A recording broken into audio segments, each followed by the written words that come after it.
Good morning, pineapples. Rise in freedom. I'm Austin Peterson. You're watching and listening to the Wake Up America show on the For Liberty Network. Did you guys miss me? Huh? Glad to have you here. We had a great time in Las Vegas, Nevada at FreedomFest this week. We've got a lot of ground to cover, a lot of news stories to hit, and of course, bonus content as well. Thank you to Byron Norris. He's going to be the true MVP. If I had to storm a castle,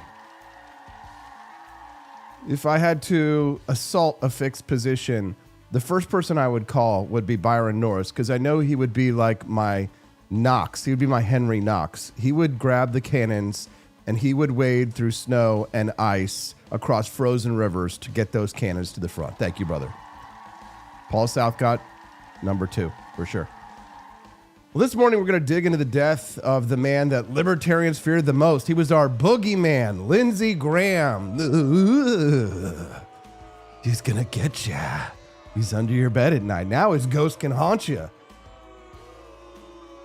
He was the man libertarians feared the most, and the left tried to bury with insults before his body was even cold. Senator Lindsey Graham passed away Saturday night at 71 years old, just hours after flying back from Kyiv on his 10th wartime trip to Ukraine. That'll take a toll on you. While the obituaries will spit instant venom at a swamp creature and Gulf ally of President Trump, we have to ask the brutal question the comfortable purists hate to face. Did Lindsey Graham win? Because while libertarians went to 17 panels on limited government and watched their best players get purged in primaries, Lindsey Graham was reaching into the machine, erupting on the Senate floor to defend Brett Kavanaugh, and ramming Amy Coney Barrett through with 3 weeks left on the 2020 clock. And he was flipping the Supreme Court away from the progressive project for a generation. A purist keeps their hands clean and loses. But an insider who takes permanent ground scares the establishment way more than a movement that just complains about the swamp. But if you want to talk about the ultimate victory of the angry content machine over reality, we're going to have to look straight into the parallel trial running 24 hours a day over Charlie Kirk's murder. Last Friday in Utah, the preliminary hearing for Tyler Robinson wrapped with prosecutors calling the evidence devastating and overwhelming. So we're talking about campus surveillance of a rooftop sniper, matching DNA of Tyler Robinson, and a texted confession to a roommate detailed on the record. It's an open and shut capital case, but online, the revenue-driven grift machine is still running fast and furious, with Candace Owens spending 10 straight months promising a never-ending series while collecting defamation suits from the First Lady of France and Kirk's own security chief, all while online mobs scrutinize the grieving widow's handkerchief and how soon she smiles after her husband was brutally murdered. Indeed, the loudest doubt isn't coming from the left. It's coming from inside the movement that Kirk built, because the hunt itself pays by the episode. And the algorithm, of course, demands a new monster every morning. To sort out the outcomes from the noise this morning, we're going to bring in 2 voices who have been on the ground for all of this. Joseph Wargo from the John Birch Society will be joining us today, fresh off the floor at FreedomFest in Vegas, to tell us if America's 250th anniversary actually engaged Gen Z or just talked to itself in a nicer venue. Austin Padgett from History 102 to settle the libertarian movement's 20-year grudge against Lindsey Graham, whether it was the NSA filibusters to the ironic surveillance ending that nobody saw coming. So buckle up, because the Wake Up America show is live right now. And real quick, ladies and gents, ladies and gentlemen, FYI, we do have bonus content available for you today. Should be at least $50. How about $100? Gonna be at least $100. What about $150? Well, for $100, you'll unlock today's bonus content. What is bonus content? Bonus content is stuff that you don't have to see if you don't want to. You don't want to see a mini documentary about Abigail Adams from our Heroes of the American Revolution series. Oh, you don't want to see the fact that we upgraded our content today so it's even more beautiful, even more miraculous? Yes, lots of upgrades on today's show if you're paying close attention. Actually, 2 major upgrades. But in order to see the second upgrade, you've got to unlock the bonus content. The bonus content will be unlocked if we raise $100 on the show. Byron Norris has already gotten us kickstarted with a $5 donation. You can also head to forlibertyshop.com. That's the Grift Shop. And we've got some sweet new merch courtesy of Colton. The new t-shirts in the shop include the Gulag doesn't have iced coffee, which is actually a pretty damn good design. Hey, comrade, the Gulag doesn't have iced coffee tees. Check out the new drops over at the Grift Shop. Another one I think is pretty cool. The Second Amendment tee. This is my emotional support amendment available. So grab one of those. And while you're at it,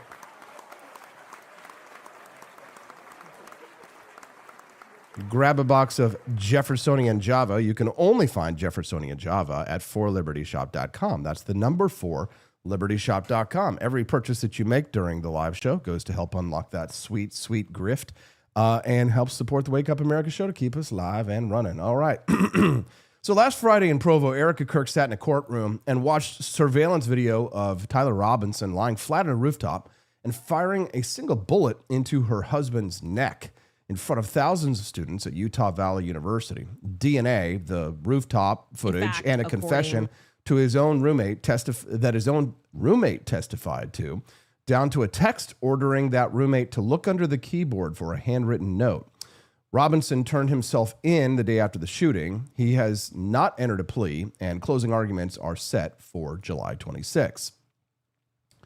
So that is the reality on the record. Open and shut on the evidence, but unfortunately there is another version of this story, the one that is running 24 hours a day with no judge and no rules of evidence, where Robinson is a patsy, and the real killer is the FBI or Israel, or perhaps even the grieving widow herself. Now, Candace Owens is calling for Charlie Kirk's wife to be brought in for questioning. Owens promised her audience a never-ending series of never-ending series of conspiracies for this, and she has kept that promise for 10 months straight. And she's now answering defamation suits from the Macrons and from Kirk's own security chief for her trouble. To my source, Tyler has never even stepped foot on UVU campus. I mean, who is Tyler Robinson? What the fuck was he doing there? I don't Do you think Tyler Robinson was there. You don't think he was there? No.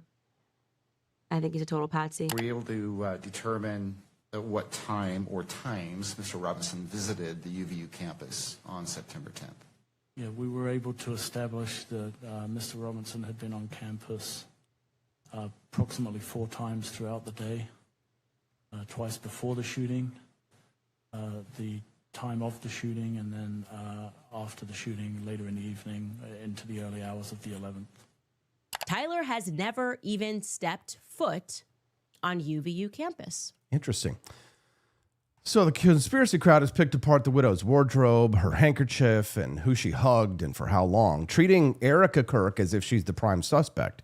And none of the evidence that has come out in this trial has slowed any of this down by an inch, because the hunt for the conspiracy itself is the product, and the hunt pays by the episode. So today, we're going to talk about who keeps buying this bullshit and how a murder case this one-sided has turned into a national hobby. Now let's talk about the facts. Charlie Kirk was shot and killed on September 10th, 2025 at Utah Valley University in Orem. He was hit once in the neck while speaking to a crowd of thousands. Tyler Robinson, 23 years old, is charged with aggravated murder, a capital first-degree felony, and could face the death penalty. The 5-day preliminary hearing wrapped on Friday, July 10th. Closing arguments go before Judge Tony Graff on September 1st to decide if the case advances to trial. The full charge sheet for Robinson: aggravated murder, discharge of a firearm causing serious injury, 2 counts of obstruction, 2 counts of witness tampering, and committing a violent offense in the presence of a child. Prosecutor Chad Grenander called the case overwhelming and devastating. The state's spine, which is DNA, campus surveillance, and alleged confession texts to roommates, are all on the record. One of them directed Twiggs to look under my keyboard for a handwritten note that was read into evidence. Now, Twiggs testified that Robinson never talked about Kirk before the shooting. Candace Owens has floated at various points that the FBI, the French Foreign Legion, the Israeli government, and Turning Point's staff should be named as suspects. Microsoft Now's Brandy Zadrozny archived roughly 80 hours of Owens' show tracking the shifting claims, and Candace Owens quotes promising, "We'll go all year." Owens has said that Erica Kirk should be dragged into a police precinct for questioning. Erica Kirk responded on video that Owens is claiming that I murdered my husband. Now, reporting notes that online mobs on both the right and the left have treated the widow more as a suspect than a victim, scrutinizing her wardrobe, what she was wearing, her handkerchief that she was using, who she hugged, and for how long. But here's what the hearings actually showed. The DNA math from the Tyler Robinson the DNA math from the Tyler Robinson trial it's comically lopsided. The ATF testing put the odds that Tyler Robinson's DNA is on the rifle at more than 1 trillion to 1, which is the highest figure that the lab is even permitted to report.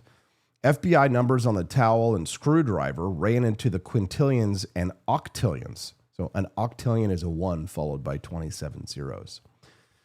95% of the DNA on the towel wrapped around the rifle belonged to Robinson. The rest of the DNA that was on the towel belonged to his roommate, who is cooperating under state and federal immunity. Here you can see Tyler Robinson heading to his perch with a strange limp. Now, surveillance put Robinson on campus 4 separate times. On September 10th, he was scouting the courtyard that morning, walking into the woods with a backpack, coming out without one, climbing to the Lucy rooftop, crawling to a sniper's perch, then running the moment that the shot was fired. Erica Kirk and Charlie's mother held each other and looked away while it played. The medical examiner in this case ruled the death a homicide by gunshot wound to the neck, and they recovered bullet fragments from Charlie's body. Neither the prosecution nor the defense mentioned explosives at any point across 5 days. The exploding microphone people should probably sit with that. Yes, there is a theory that the microphone exploded and killed Tyler Robinson. Now, the rifle that was used was a gift from Robinson's own family. His mother recognized him in the FBI photo, and his parents helped arrange his surrender. In a recorded April interview played in court, his roommate said Robinson cried the next day and said that he wished that he hadn't done it. Interesting. Wonder why he would say something like that. And do you believe you recognize who that person is? Yes. Who is that? I believe that's Tyler Robinson.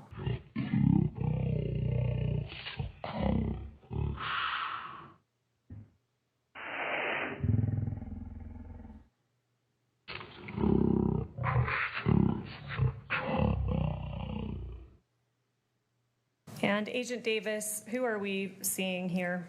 That's Tyler Robinson. And although we are watching it on video, what is he wearing at this time? He's working a dark colored baseball cap with has like I believe it's like maybe the Hurdy symbol on it, like a white symbol on front. The driver? Yeah, video of this guy right there. Tyler Robinson. Here's his former lover. And did he talk about what he had done? Didn't go into detail. I just asked him in person if what he said was true the night before, and he said it was. I started crying a little bit and said he wishes he hadn't done it. And then kept going around and just doing stuff, I think, to keep himself busy or distracted or something. Okay. Did he talk about what he was going to do next? Yeah, imagine like assassinating someone because you thought you were defending your trans lover, and then after you assassinate them, they detransition. You can't make this stuff up. Looking hyper masculine there, dude.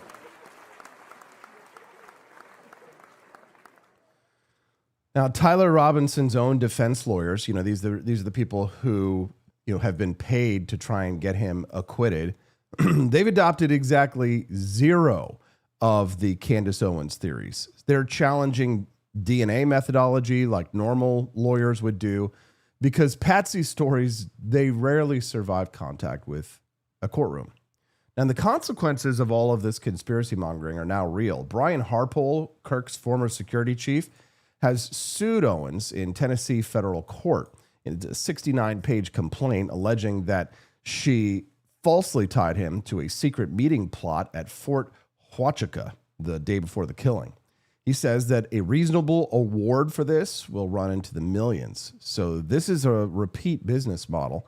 Emmanuel and Brigitte Macron sued Owens in July of 2025 over her claim that the French First Lady is a man.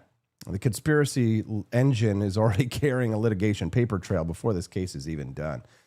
Now, this whole just asking questions market, something that I've been documenting for years, all the conspiracy grift, which of course gets in the way of the truth and the fact finding and actually prevents the kind of outcomes that I'm sure that many of the conspiracy people would want, many of which I might even agree with.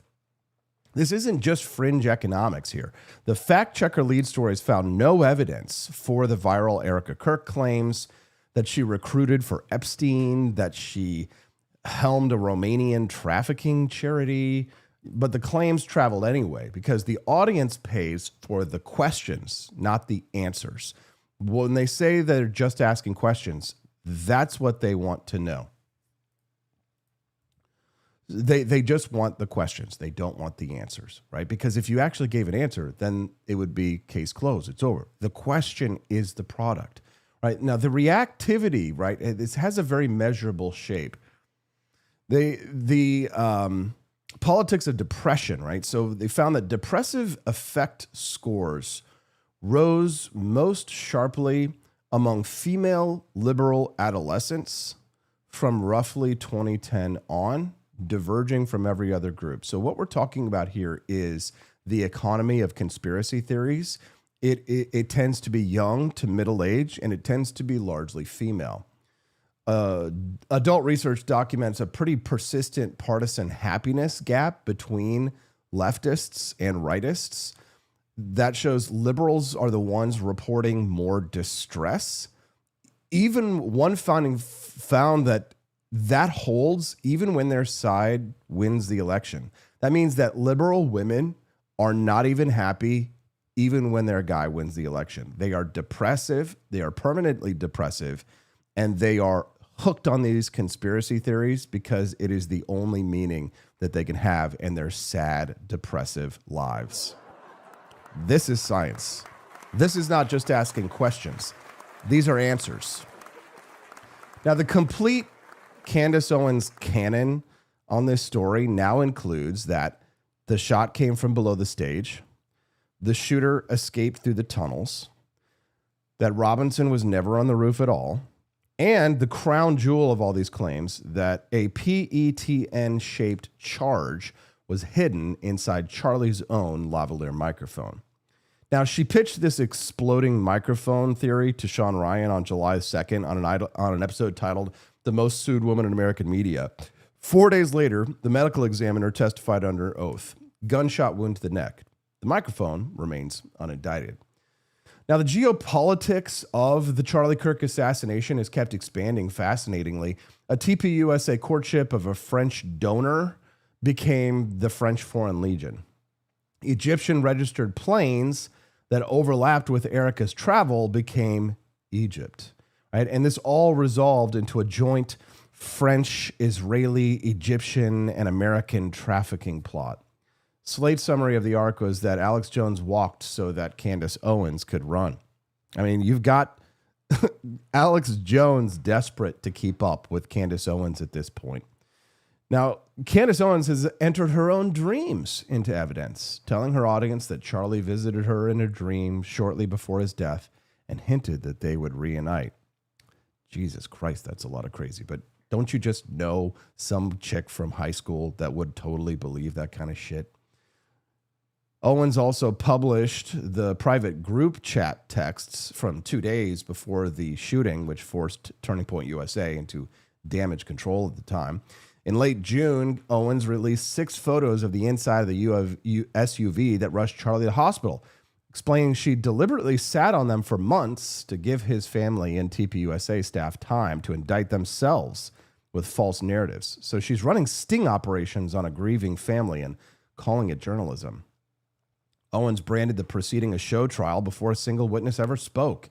When the court released the 4-visit surveillance compilation, her response was a post declaring it proof the federal government hates Americans and thinks they're stupid. Well, that might be true regardless. The business is thriving, of course, roughly 6 million YouTube subscribers, and one of the top podcasts in the country, all running on the promise that she's going to go all year. A 2024 to 25 study in social science and medicine found that political stress predicted higher anxiety and depression, with the largest effect of this political depression among college-educated women who believe abortion should be legal in most cases. You know the type. Pew puts self-identified liberals at about 51% of women. Here's the translation for you. An affluent, engaged, heavily online cohort is the most reactive to political catastrophe, and social media serves one every morning. So here's the discussion questions for you here. The evidence against Tyler Robinson is as overwhelming as prosecutors say. DNA, rooftop footage, a texted confession.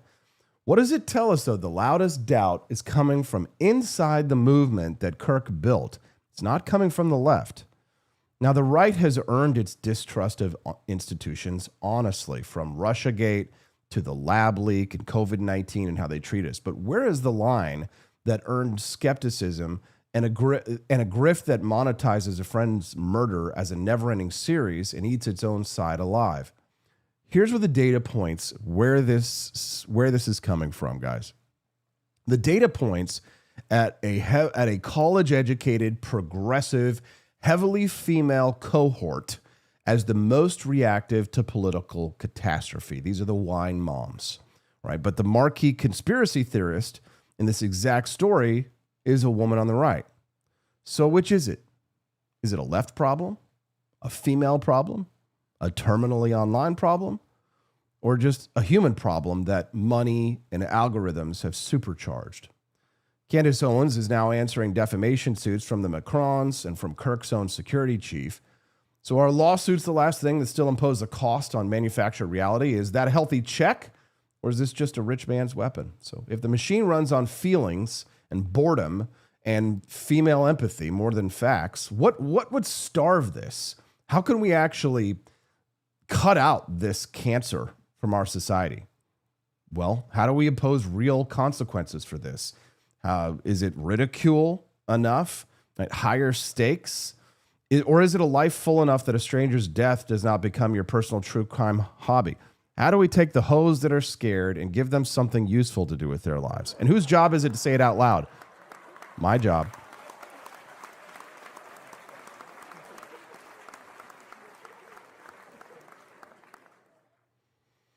Now, let's not forget another newly minted conspiracy theorist. 11 days after the murder at the memorial in Glendale, Tucker Carlson used his eulogy to retell the plot against Jesus, describing men in a lamplit room eating hummus and deciding that the truth teller had to be silenced.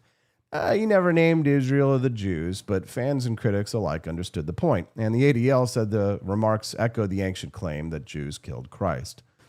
The Israel theory has gotten so big that Benjamin Netanyahu denied it twice in 1 week, once on Newsmax and once in a direct-to-camera video, suggesting that Qatari money might be feeding the rumor.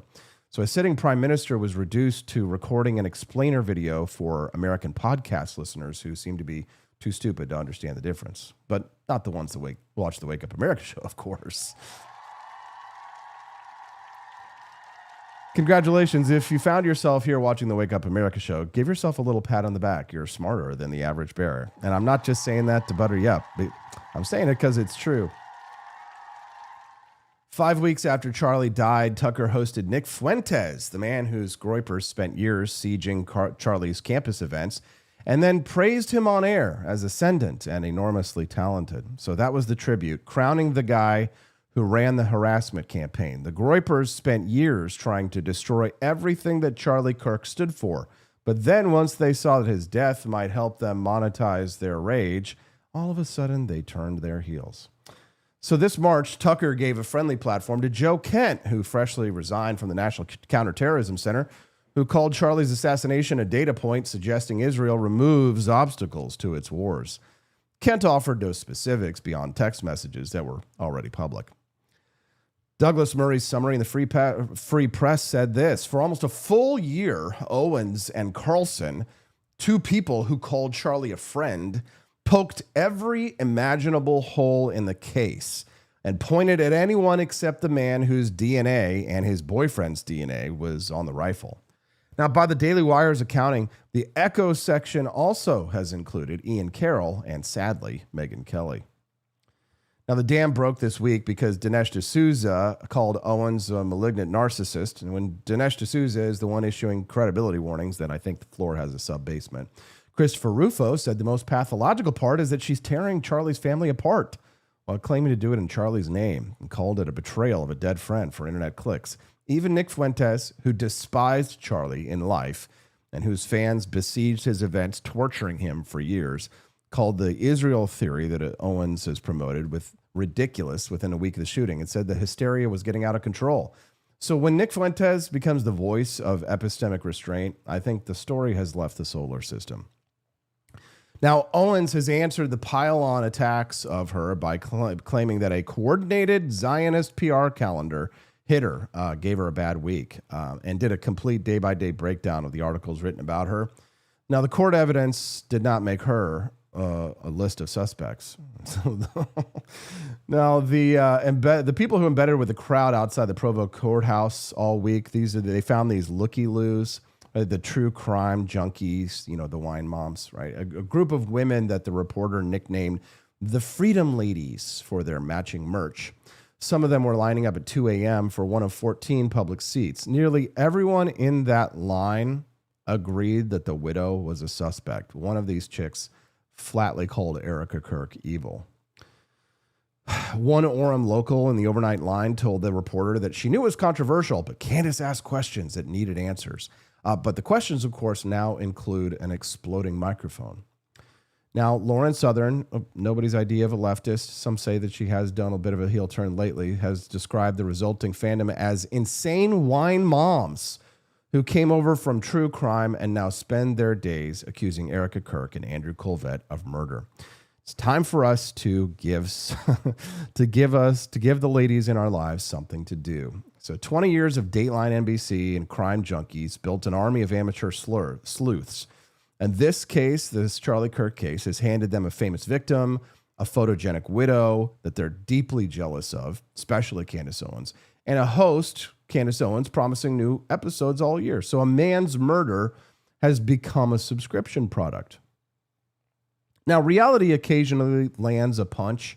After watching actual testimony, one conspiracy creator inside Owens' own orbit admitted that she was having second thoughts, and boy, did they ever turn on her and start to consume her alive. One of the Freedom Ladies said she'd changed her mind about Erica, and she refused to return to court because she was afraid of becoming Candace's next episode. Just tuning in the Wake Up America show. Why do you build me up, buttercup baby, just to let me down? Welcome to the Wake Up America show. I'm Austin Peterson. We're glad to have our friends Red Pill Prof, Jimmy Joe Patty, Helping Freedom, Mongoose 87, and others this morning. Glad to have you here. Thanks for joining us live on the Wake Up America show. We're going to take a quick little break. Just FYI, we do have bonus content available for you to unlock today. Highly recommend that if you haven't already, you head over to the Griff Shop at forlibertyshop.com. That's the number forlibertyshop.com. Get yourself a box of our delicious Jeffersonian Java. Oh my God, it's so good. This is the number one selling product over at forlibertyshop.com. 3 years running, Jeffersonian Java, the number one seller. And I think people love it, not just because the coffee is delicious. It's got a ton of caffeine. It's got the brightness of lemon with the agrarian sweetness of caramel. So it's perfect for people who really appreciate an intricacy of flavors as profound as Jefferson's own philosophy. You can get this box of delicious Jeffersonian Java at forlibertyshop.com. John and Casey. John, have you ever tried the Jeffersonian Java, dude? If you haven't, grab a box today. Remember, whenever you buy more than one box, the savings will stack. So keep adding more boxes and you'll see the savings will add up in your cart. So head on over to forlibertyshop.com during the live show, and if we raise $100 before the end of the show, you'll unlock our bonus content. Today, we have a mini documentary for you about Abigail Adams. All right, Lindsey Graham, did he win ultimately in the end? We're going to talk about the death of the Libertarian boogeyman. Who else are we going to use as our foil? Maybe we've just really been tilting at windmills all along while Lindsey Graham locked in the dub. We'll be right back. It's a Wake Up America show on the 4 Liberty Network.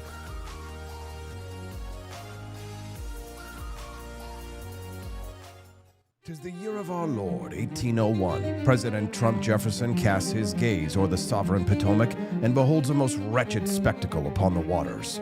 From the cursed shores of Tripoli and the welfare coffers of distant Minnesota comes the brazen Captain Ilhan Omar, commanding her fleet of Barbary pirates. She demands her ransom, billions in reparations. Yet one instrument of fortitude suffices, a steaming chalice of Jeffersonian Java, bold and unapologetic from 4 Liberty Shop. No more tribute to rogues, he thunders, and dispatches the Navy and Marines to smash Omar's fleet asunder. Trump Jefferson stands triumphant as Omar's plunder meets the end it deserved back in Minnesota. Jeffersonian Java, the coffee that gives true Americans the courage to refuse tribute and rebuke fraud. Procure yours at forlibertyshop.com and make America caffeinated again. Hark! I've discovered a brew so bold, 'twill ignite the spirit of liberty. This is not merely coffee, 'tis the very essence of American boldness. Give me coffee, or give me death. Go to 4 Liberty Shop to procure yours now.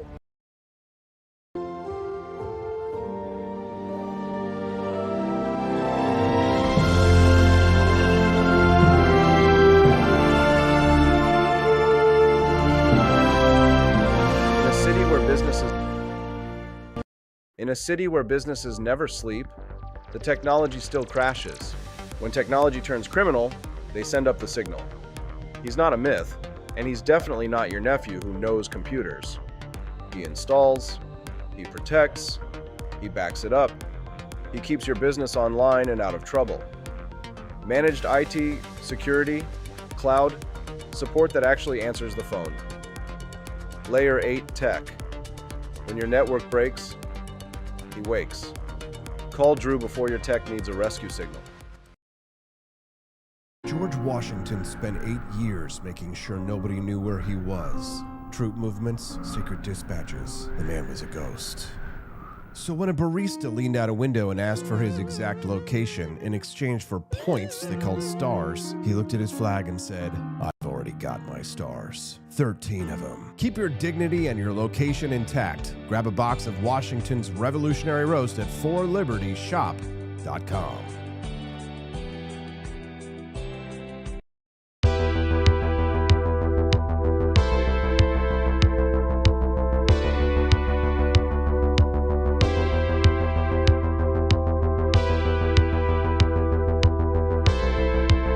Are you tired of the strange radioactive effects of leftist culture? Do you ever wonder what happened to good old-fashioned American values? Well, fear no more, because there's a new force fighting back against the cultural rot of today. Introducing Culturama, a right-of-center talk show that's taking back the future today. Hosted by none other than blonde bombshell herself, Daniela Pensack. She's not just talking, she's taking culture back. With sharp takes, brilliant guests, and a few surprises along the way. Tune in to the live video podcast twice a week, because the future doesn't have to be weird. It can be Culturama. If there wasn't going to be somebody who was a fiery champion of liberty, somebody who would get out there and who would be aggressive, and if they wouldn't do it with more fire or passion than I had, then I would go and I would fight this battle for us. I've fought for the principles that we all share. Parties tend to be secondary to me. We're here because we believe in the principles of liberty. I am not a perfect messenger, but I think I'm a damn good one. This is a replica of our first president's flintlock pistol. You have my full support, my respect, and my gun.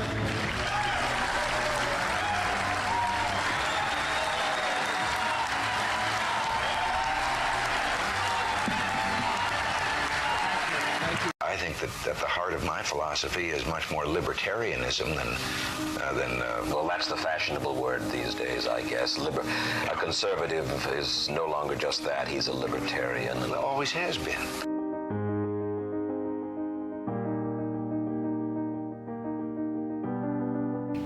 Yet any time you and I question the schemes of the do-gooders, we're denounced as being against their humanitarian goals. They say we're always against things, we're never for anything.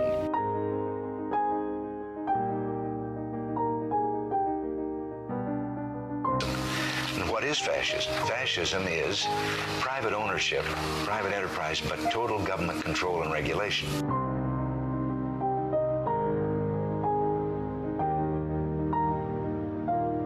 Well, the trouble with our liberal friends is not that they're ignorant. It's just that they know so much that isn't so.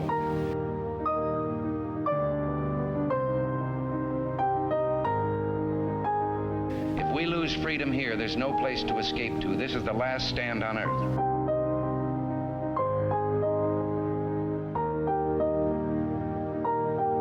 This is the issue of this election.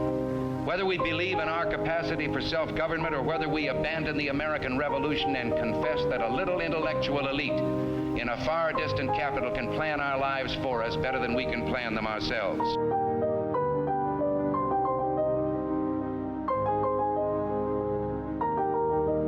The conservative, so-called, is the one that says less government, get off my back, get out of my pocket, and let me have more control of my own destiny.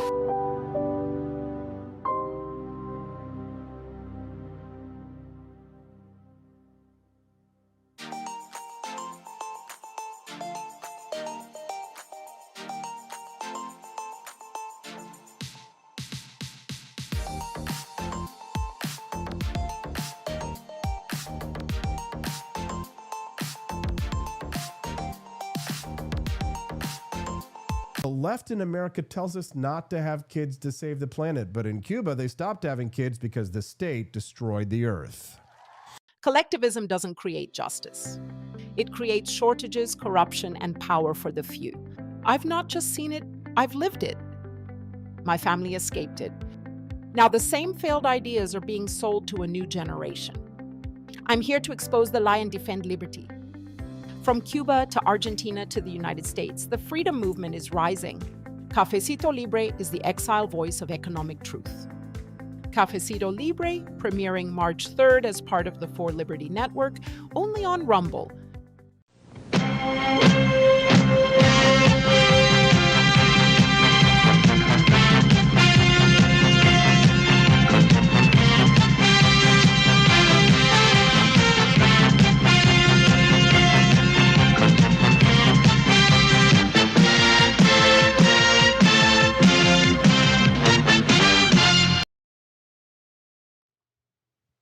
I mean, I'm not married, so my game plan is, 20 years from now, go to Miss South Carolina pageant, pick out the winner.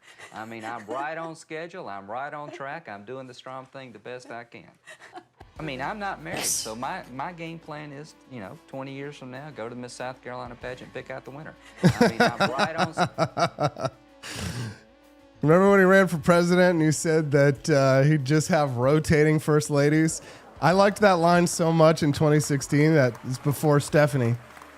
That was my line. People were like, Austin, you're running for president and you're not married. I was like, I'm going to be like Lindsey Graham. I'm going to have rotating first ladies. But I don't think Lindsey Graham and I necessarily meant that the same way. Rest in peace, Lindsey Graham, the libertarian boogeyman. But was he a man who actually won? Good morning. Rise and Freedom. I'm Austin Peterson. You're watching and listening to the Wake Up America show on the For Liberty Network. Thank God R-Volt 24 is finally here with Peter the Great. Guten Morgen, meine Damen und Herren. Welcome to the Wake Up America show. We're glad and thankful to have you here. This is the Wake Up America show. And if you're enjoying yourself this morning, click the like button. Don't forget to click the like button. If you're following us here on Rumble, click the follow button if you've never followed us before. You get a notification whenever we go live 5 days a week, Monday through Friday, 7 to 9 a.m. Central Time. Last Friday afternoon, Lindsey Graham sat across from a table from Volodymyr Zelensky in Kyiv. He's working a fresh round of sanctions on Moscow. His 10th wartime trip into that country, by the way.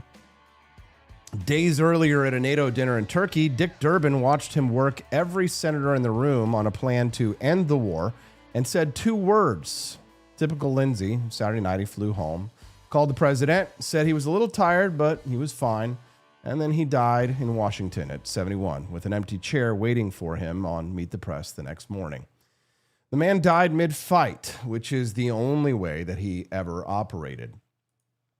Now watch the left, because this is the part that matters. Within hours, they are running obituaries, calling him an accomplice and a suck-up who will be remembered for nothing else. And you don't spend that kind of venom on a man who never beat you. The establishment actually feared Lindsey Graham more than it has ever feared a libertarian. And it was right to, because we threatened the machine with a diagnosis. We name the swamp. We run on draining it. We keep our hands clean, and we lose. Thomas Massey, the best we have, voted against the $1 trillion bill that Graham drove through the Senate, and then 3 months later, he got purged in a primary. Graham threatened the machine with outcomes. He reached into it and took the Supreme Court away from the Progressive Project for a generation, seating Amy Coney Barrett with 3 weeks left on the 2020 election clock. And Roe versus Wade died because of that seat. A purist with clean hands and no scalps is safer for the left than an insider who flips a permanent piece of the court. And they know the difference even when we pretend to. Speaking of obituaries, Donald Trump appeared in public to give his of Lindsey Graham. This is what he had to say. Yeah, he had some harsh words about you 10 years ago when you were running against each other. Did. Well, he ran against me, and he was, formidable. He was tough. He was tough and smart, and that's where I got to know him on the campaign. I didn't know him before then, and I spoke to him maybe once in my life before then, but I got to know him. He was one of the 17 people that ran against me, and he was, a smart guy, and it was a nasty campaign. He was tough and nasty, but I was nasty too, and it worked out fine. And I got to know him by little drips and drabs, and then we became friendly. And there was no better advocate. He was a fantastic advocate in the Senate, and he could do things that other people. He was able to. If I had a really big problem with a certain Democrat, he could work it out. That's something most Republicans can't do. It's true. Graham died Saturday night, July 11th, at 71 years old. His office called it a brief and sudden illness. The D.C. Medical Examiner's preliminary cause was aortic dissection due to arteriosclerotic cardiovascular disease. Graham had flown back from Kyiv on Friday and was booked for NBC's Meet the Press on Sunday morning. Now, as a judiciary member, Graham was the first Republican to refuse to cede his time, erupting that it was the most unethical sham that since I've been in politics. He said, "Boys, you want power, by God, I hope you never get it." If you wanted an FBI investigation, you could have come to us. What you want to do is destroy this guy's life, hold this seat open, and hope you win in 2020. You've said that. Not me. You've got nothing to apologize for. When you see Sotomayor and Kagan, tell them that Lindsey said hello, because I voted for them. I would never do to them what you've done to this guy. This is the most unethical sham since I've been in politics. And if you really wanted to know the truth, you sure as hell wouldn't have done what you've done to this guy. Are you a gang rapist? No. I cannot imagine what you and your family have gone through. Are you Boy, a y'all gang want rapist? power. No. God, I hope you never get it. Oh, I hope the American Hold people... on, that's the point there. No. I cannot imagine what you and your family have gone through. Boy, y'all want power. God, I hope you never get it. I hope the American people can see through this sham, that you knew about it and you held it. You had no intention of protecting Dr. Ford. None. She's as much of a victim as you are. God, I hate to say it because these have been my friends. But let me tell you, when it comes to this, you're looking for a fair process, you came to the wrong town at the wrong time, my friend. Get him, You Lindsey. consider this a job interview? The advice and consent role is like a job. You consider that you've been through a job interview. I've been through a process of advice and consent under the Constitution. Which Would you say you've been through hell? I've been through hell and then some. This is not a job interview. This is hell. This is going to destroy the ability of good people to come forward because of this crap. Your high school yearbook. You have interacted with professional women all your life, not one accusation. You're supposed to be Bill Cosby when you're a junior and senior in high school. And all of a sudden you got over it. It's been my understanding. I don't know if I was Kavanaugh there, if I want to hear Bill Cosby brought up in my advice and consent.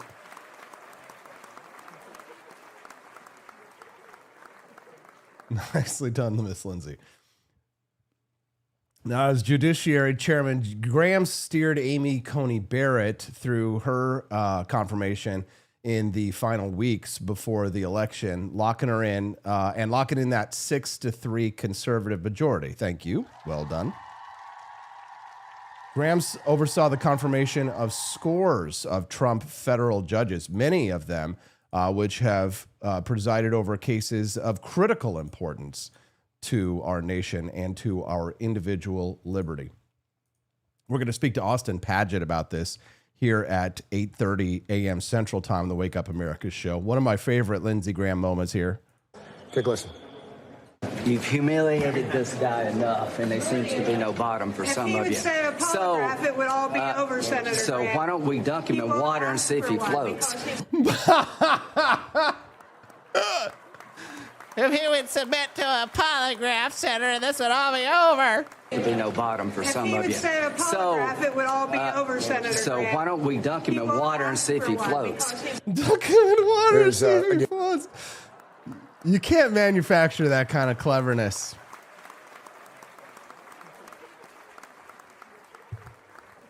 Welcome to the Wake Up America show. I'm your host, Austin Peterson. Thank you, Joel Ledamore, for that sweet little gift sub. Who's going to get it? Helping Freedom got it.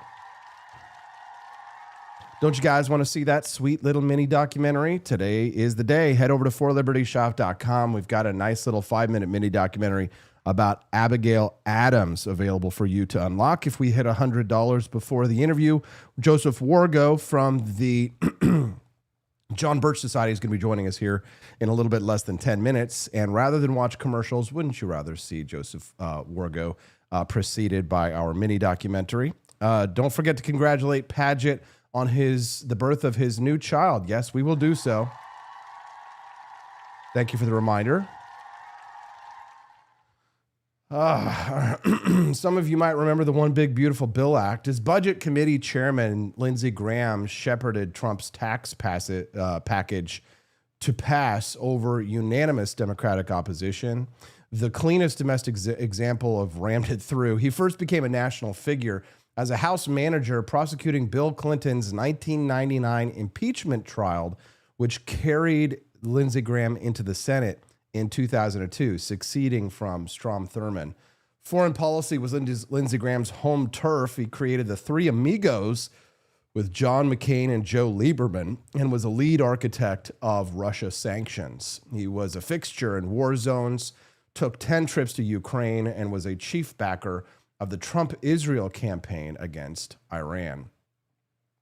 Now, the clips from Lindsey Graham were pretty plentiful, so I won't be able to play them all. There was one where he was on he was talking about Greta Thunberg's 2025 Gaza aid boat, said, hope Greta and her friends can swim, which... Now, I know you guys are... I know you guys, some of you are not Lindsey Graham fans, but can you at least appreciate that? Now, on his own party, wavering on the Israel question, he says, if America pulls the plug on Israel, God will pull the plug on us. On the Niger ambush that killed 4 U.S. soldiers, he said, I didn't know there was 1,000 troops in Niger. He said, the Trump arc, of course, is the whole story in miniature. In 2016, Lindsey Graham called out Trump, called him a race-baiting, xenophobic, religious bigot, and said he'd run out of adjectives. And then Trump responded thusly. Jackassed by this guy. Then I said to myself, hey, didn't this guy call me like 4 years ago? Yes. He called me 4 years ago, 4 years ago. Lindsey Graham. I didn't even know who he was. He goes, Mr. Trump, this is Senator Lindsey Graham. I wonder if it would be possible for you to call Fox. And he wanted to know whether or not I could give him a good reference on Fox and Friends, okay? He wanted to know, would I do that? And then, of course, he wanted to know whether or not he could come and see me for some campaign contribution. And he gave me his number, and I found the card. I wrote the number down. I don't know if it's the right number. Let's try it. 202. I don't know. Maybe it's, it's 3-4 years ago, so maybe it's an old number. 202. So. No, that was how they ran against each other. But by 2017, Lindsey Graham was the golf cart ally. Sunday, Trump called him a true American patriot and sounded genuinely heartbroken. President Trump, thank you for joining us, and my condolences to you. Well, thank you. He's a tough one to lose. He was great. He was unique in every way, actually. He was, Mr. President, and I know that we are all just absorbing this news. We are all in shock. Can you tell us, Mr. President, how you received this news and your immediate gut reaction when you heard it? So what makes it even stranger is that I got a call last night sometime at, the early evening, maybe in the 7s, and he called and he said, we're all set for the Save America Act. He was pushing the Save America Act like crazy. He got back, said he just landed from Ukraine. I said, that's a long trip to make. He said, he sounded a little tired, but perfect, but a little bit tired. Had a right to be. And he was a worker. He was really a worker. But he sounded great, actually. But he actually said he was tired. But he wanted to pass the Save America Act. And I said, well, we're going to get it done, Lindsey. We're going to get it done. I'll see you soon. We thought maybe we might even meet today. And then that was it. And that was, very around the time. It couldn't have been much longer. It could have been his last call. I don't know exactly, but I got it. Here's some interesting questions for the audience. The left hated Lindsey Graham more than it has ever hated a purist libertarian. So is that a compliment to his effectiveness, or is it an indictment of us? A movement that prizes clean hands over one fights. We'll talk to Austin Padgett about that this morning at 8:30 a.m. Central. Make sure you stick around for that. Lindsey Graham co-authored the 2013 amnesty and pushed comprehensive immigration reform for a decade. Can you celebrate the will to win and still say he was flatly wrong on the one issue that defines the nationalist right today? This eulogy, of course, keeps Graham's fervor, but swaps his targets. Cartels and hegemony in, Iraq and Libya out. So was it really a coherent doctrine, or is America First hawk just neoconservatism with the nation building filed off? Graham voted for Sotomayor and he voted for Justice Kagan, but then he torched the entire process for Kavanaugh. Stay. Senator Graham, that is an undecided legal issue, which, I suppose I should ask exactly what you mean by that. I'm assuming that the question you mean is whether a person who was apprehended in the United States is... No, I just asked you where you were at on Christmas.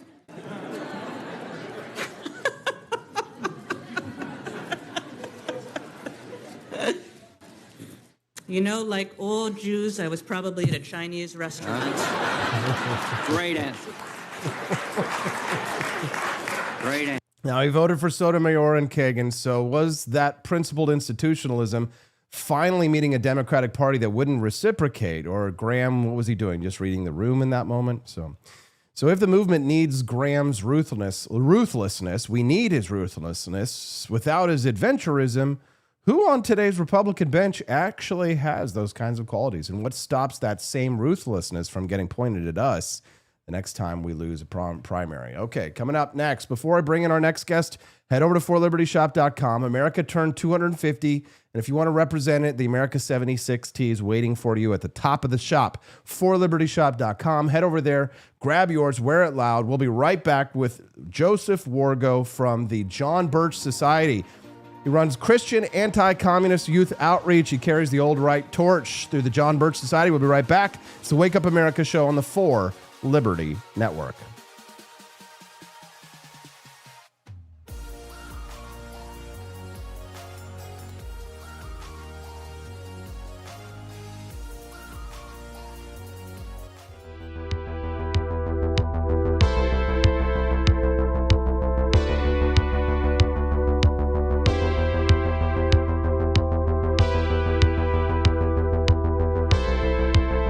Are you tired of the strange radioactive effects of leftist culture?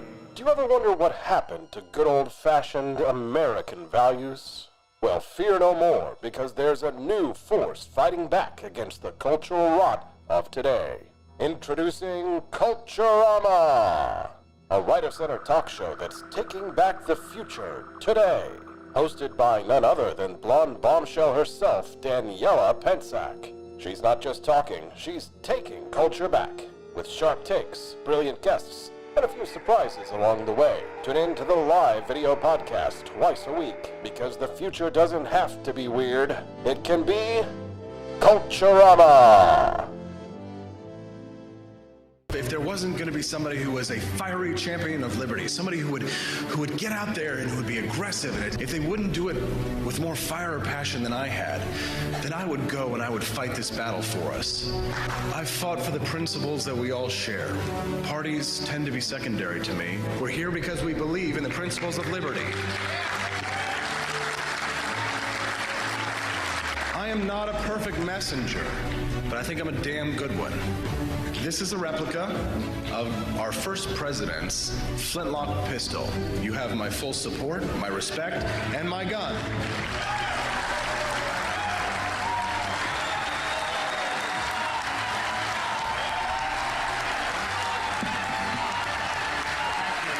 I think that at the heart of my philosophy is much more libertarianism than well, that's the fashionable word these days, I guess. A conservative is no longer just that. He's a libertarian. And always has been.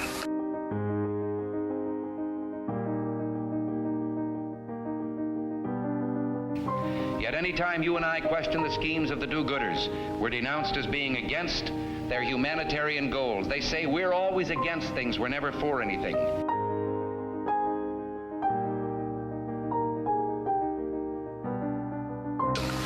What is fascism? Fascism is private ownership, private enterprise, but total government control and regulation.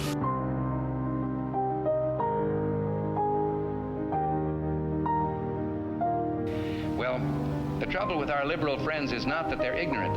It's just that they know so much that isn't so.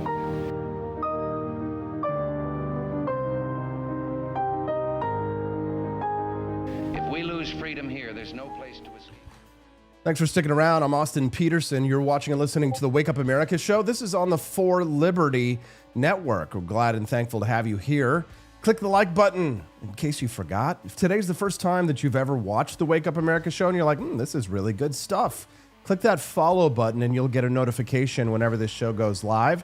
We are 5 days a week, Monday through Friday, 7 to 9 a.m. Central Time.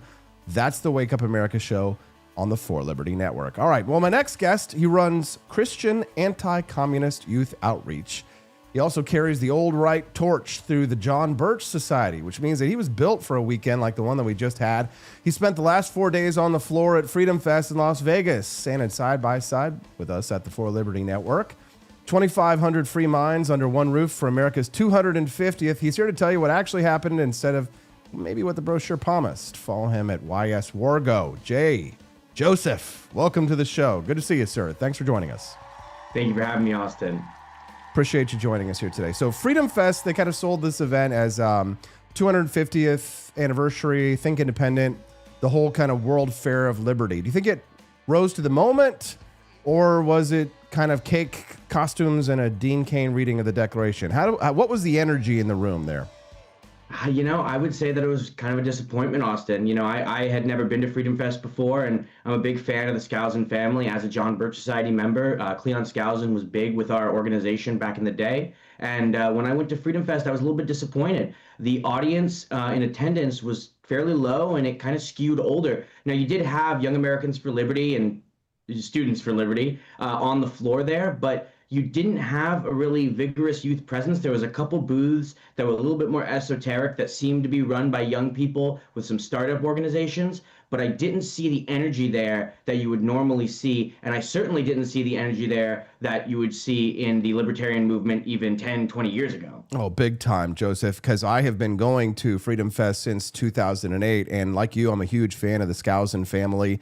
Valerie Durham runs a great event, and there, I still think that there are people out there who call themselves libertarians, but the audience skewed very old. Whereas back in 2008, when Ron Paul was sort of at the height of his zeal and fervor, those Freedom Fest events would just be absolutely packed with young people. So I guess I wonder what has really changed. I mean, I think between the two of us, we could probably figure that all out, but just content-wise, I want to try and get down to the meat here. You came up through the old right and the John Birch Society. This is an institution that's spent 70 years warning this country about communism. Now, walking that floor in 2026, do you think that message still has a home in this movement, or do you think the libertarian world has gone soft on the exact thing that your people have warned about? Oh, it's absolutely true that the libertarian movement, as a political organized movement, has gone soft on communism. It was just, I believe it was actually maybe even 72 hours ago that Students for Liberty made a public statement promoting Angela Davis. Angela Davis is a actual communist terrorist. She literally helped she bought the gun in the kidnapping of a federal judge, where the federal judge ended up dying. So she was actually integral to the 1960s hardcore left-wing communist revolutionary types. She was a big part of that movement. And you have Students for Liberty, which is ostensibly a libertarian organization, promoting her as some kind of figure. And then you see that the recent Libertarian Party National Convention had a lot of left-leaning libertarians who we wouldn't be too far off if we called them communist adjacent or socialist adjacent, due to their social policies and the kind of unique nature of American communism and American communism's influence in American culture. So what it feels like to me, Joseph, and I wonder if you agree, is that libertarians, they're not really taking the threat seriously. People like Zoran Mamdani or the Democratic Socialists that are in the Democratic Party that are taking it over. It kind of feels like libertarians are treating this like a debate stage parlor game rather than the serious threat that this entails to our liberties. Agree or disagree? I completely agree, actually. I think that if you look at what the Libertarian Party was able to produce out of the Ron Paul Revolution versus what the Democratic Socialists of America have been able to produce out of their little revolution, you can see a stark difference. Democratic Socialists of America are organized and they're lethal. They are doing things like getting people like Mamdani elected in New York to real positions of power. And whereas Ron Paul is a really great figure, and I think his thoughts on both war and economics, they go in the right direction, there's not an aggressive offensive strategy behind that. And there really hasn't been. Ron Paul's a great guy. I think that he's an avatar of the libertarian movement. And I wouldn't call myself a libertarian, but I would call him very respectable. And so you see someone like him, and the strategy that's been employed has been very passive, very intellectualized. And I think I heard you say the other day, it's very priestly. I very much agree with that. It's something that's a lot more academically minded than it is proactively organized and politically motivated. And so the Democratic Socialists of America have scored these policy wins, allowing them to take control of major urban centers. And they're organizing real active moments in American politics. So, for example, have you heard about the general strike planned for 2028? No idea. Okay. Democratic Socialists of America are literally, at this very moment, planning a general strike across all workers' unions for 2028 in order to cripple the American economy before the election. They plan to do it in May of 2028. This has been a strategy for over 2 years. They have been planning to do this since early before the 2024 election. Do the libertarians have an answer to this? No. Do the Republicans have an answer to this? No. So that to me sounds like a market failure. We need to have an answer to these kinds of organizational and policy pursuits. We need to be able to meet fire with fire, and we need to do it in a way that's effective on the ground, mobilizing our people, not just talking about the lofty ideas of capitalism and free markets, but effectively implementing them in the culture and using power in order to pursue them in our nation. I couldn't agree more with you, Joseph. Hit the applause button. There we go. All right. So I completely agree with you, Joseph.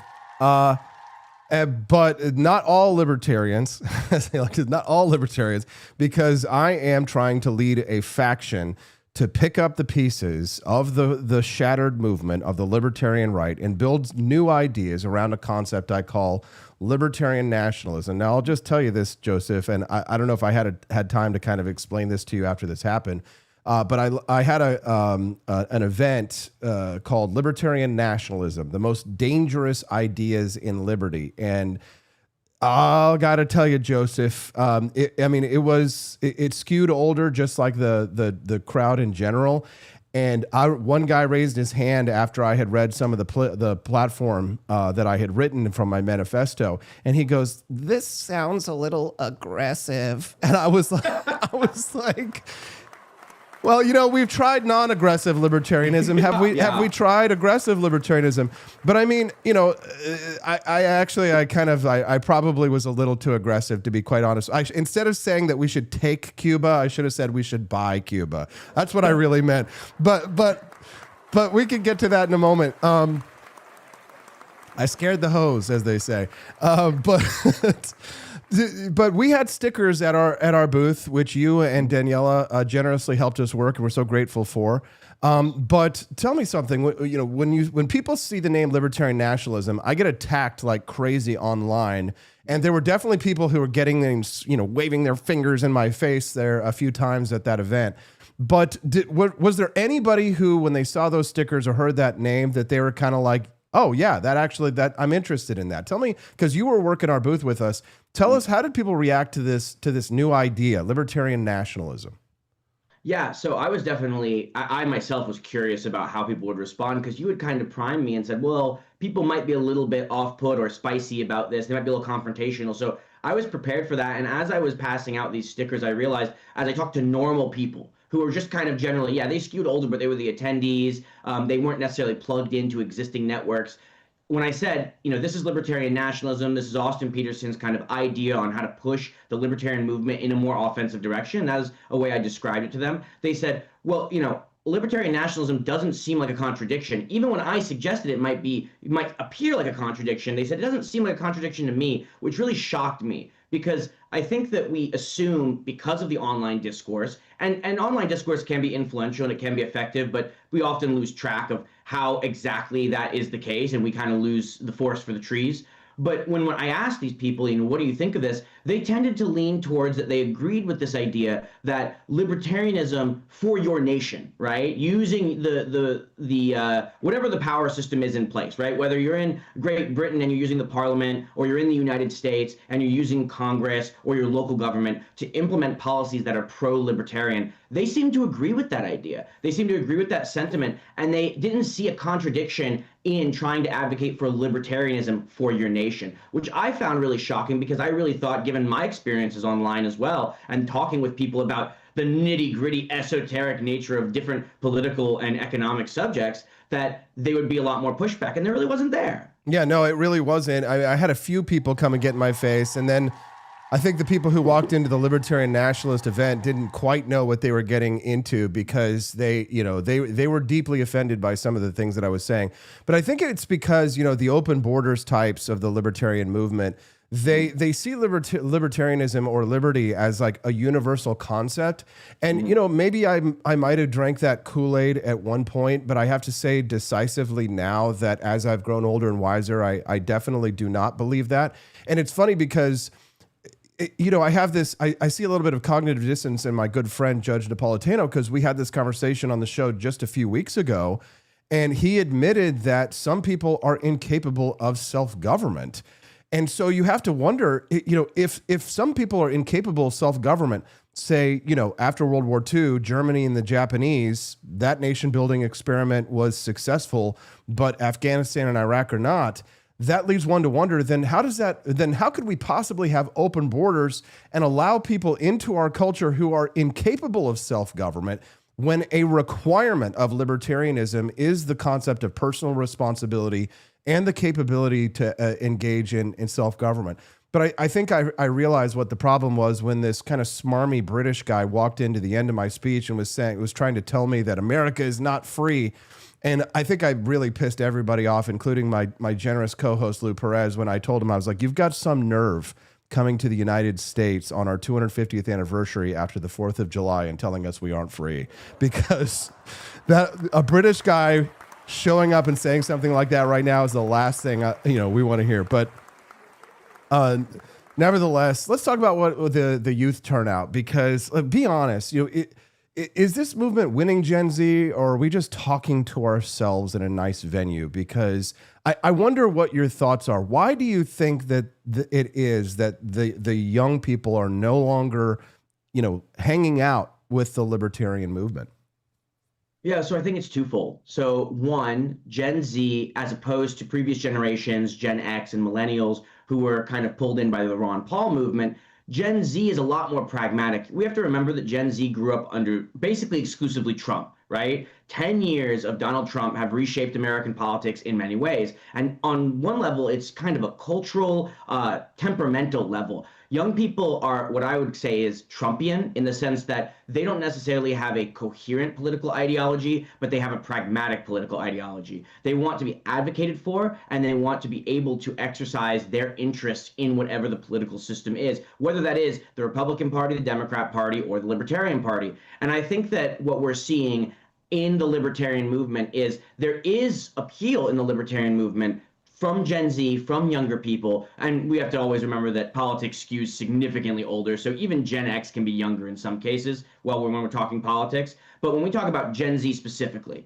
and that kind of 18 to 25, 30-year-old demographic, those people, they're looking at libertarianism and they're not seeing anything on the broad scale that appeals to them. Now, they do see some significant appeal to figures. So figures like Thomas Massie do have support from Gen Z and millennials and younger generations. The problem is that they don't vote. So he loses his primary when it comes down to relying on them. Why don't they vote? Well, there's a number of reasons for that. If you don't actually give someone what they want when they get you elected, they're not going to show up for you, right? So if you don't actually provide tangible results to younger people, they have no reason to really follow through. And Republicans are learning this right now in the crosstabs. They're seeing that young people are turning away, and there was huge gains. Republicans in 2024 had one of the most significant youth turnout shifts in modern American politics. Before Donald Trump in 2024, Republicans got maybe like 25% of the youth vote, maybe.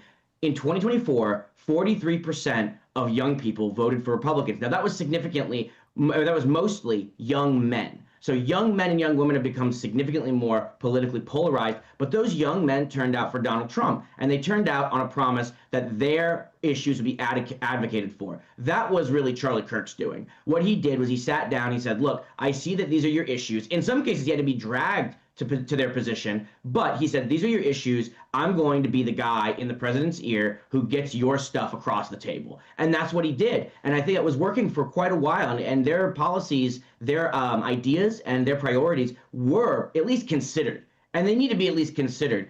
And then without him, it just kind of fell apart there. We fell into a war with Iran that Gen Z does not see their interests being held in, and that burned through a lot of political capital with them. And now we're still trying to get out of that quagmire. Now, Lindsey Graham died on Saturday night, Joseph. That was the same night as the Independence Ball. Did that news reach the floor? Your thoughts on the death of Lindsey Graham? I know John Bircher's probably not a big fan of Senator Graham, but in the end, he ended up being something of a MAGA stalwart. So your thoughts? Lindsey Graham has a lot to teach everybody in politics. So I don't like Lindsey Graham as a political figure. As a political figure, like his policies, I basically disagreed with him on everything. However, if you look at what Lindsey Graham was able to do as a political operator, he built out a machine that not only outlived the position that he's in, right? But also allowed him to transition from neoconservative consensus to the new MAGA right. he was able to do what John McCain was not able to do. He was able to do what Kevin McCarthy was not able to do. Republicans come and go, but Lindsey Graham was still there. How'd he do it? Here's how he did it. He was a pragmatic politician. At the end of the day, he was interested in a couple things that he cared about, and he was willing to compromise on other issues in order to get those things achieved. So he was a war hawk. I disagree with him on the level of foreign entanglement and foreign wars that we were engaged in and that he promoted. However, he allowed his secondary and tertiary issues to be bent or to be moved in a direction where maybe he felt like it wasn't the best direction, but it was something he could live with, which allowed him to get his major priorities through, which is part of the reason why we're in Iran right now. Lindsey Graham was the #1 advocate to go to war with Iran in the administration. He was Donald Trump's friend. Donald Trump sounds like that was his actual friend. So he listened to him, and that gave him counsel, and that gave him the ability to influence the administration in ways that libertarians certainly do not have. I mean, they rejected Donald Trump's offer to co-endorse in 2024. I think that's a huge mistake. And having talked to the Libertarian Party on the floor at the convention, I believe it was the executive director, I forget his name, but someone in the organization told me they were against co-endorsements. That's cutting yourself off. You have no influence in the administration if you're not willing to say, hey, I'll put a little bit of skin in the game too. Now, I understand saying, you know what, I need to hold to my principles. I don't necessarily agree with everything you say, but in politics, you got to be pragmatic. You got to be able to achieve your actual goals, and that'll make your people show up. People follow winners. People follow people with momentum. They don't just follow someone based on their ideas. Most Americans don't think deeply about politics. That's not because most Americans are stupid. That's because they have real lives. So they have to follow the trend and the track of where things are going based on momentum and initiative and where they see real policy. And then most of them aren't voting in primaries, so they're only they're only going to vote in the general election anyway, which is why it's important to get involved in primaries and to see it through all the way. So if you're just tuning into the Wake Up America show this morning, I'm speaking to Joseph Wargo from the John Birch Society about what happened at FreedomFest, talking about the death of Lindsey Graham, talking about the Generation Z youth vote. So now that we've sort of laid out here some of the challenges and the problems that we have, what's next, Joseph? I mean, what is the John Birch Society doing right now to sort of like build up its political capital? And where do you see yourself here, 2-3 years from now? Well, so the wonderful thing about right now and the John Birch Society, the moment and JBS, is that for decades, now we're talking about a 68-year-old organization, we're going on 70 years, right? We have talked about very specific and very particular political issues. We've talked about globalism, the United Nations, mass migration, illegal and legal. We've talked about the issues of sound money policy and inflation, and we've talked about foreign entanglements and foreign wars. And this is just some of those issues. Well, the thing that we've found is that most young people, even if they've never heard of the John Birch Society, implicitly believe many of the things JBS has been saying for decades. In fact, I talk to young people and they tell me, I love the John Birch Society. They're a little moderate for me. I mean, like, my eyes roll out of my head when I hear them say it, but it's true. Like, you talk to a young person, they agree with the positions of the JBS if they're on the right. Now, obviously, there's people on the left. If you're a young 18, 19-year-old socialist, you probably don't agree with JBS yet. But the point is that when you're a young person on the right and you're saying, yeah, JBS is too moderate for me, and that's really what's going on in the movement, you got to really consider, okay, where's the direction of the party? Where's the direction of our political program? And where's the direction of the JBS in all of this? Well, John Birch Society is building out a youth infrastructure, not to get people kind of out and do the outreach on elections, because we've always been a more intelligence-based organization. We're trying to build out the skill-based infrastructure so that young people can advocate for themselves. So we're going to be launching a program called Youth for Truth. And this Youth for Truth program is going to help teach young people the skills that they need to be effective activists in the movement. And not just that, but also to try to connect them to networks of professional businesses, executives, industry magnates, people who have decades of experience in different fields, everything from oil refineries, plastic widgets, electricians, anything you could think of. We want to bring those skills into our ecosystem through our young people. They're not learning anything in college. Another Charlie Kirk, absolute golden standard, 100% true fact, the college system is a scam. You go get $50,000 in debt, and that's if you're lucky, and you end up with the same level of job prospect as someone without a degree if you're a man. That's insanity. That's not sustainable. So we're going to come in, we're going to primarily teach people civic activism, teach them how to organize, fundraise, do volunteer outreach, how to do these things, set up your C3, all of that, which is essentially the same skills you need to set up your own business, how to get people's money, how to organize your employees, right?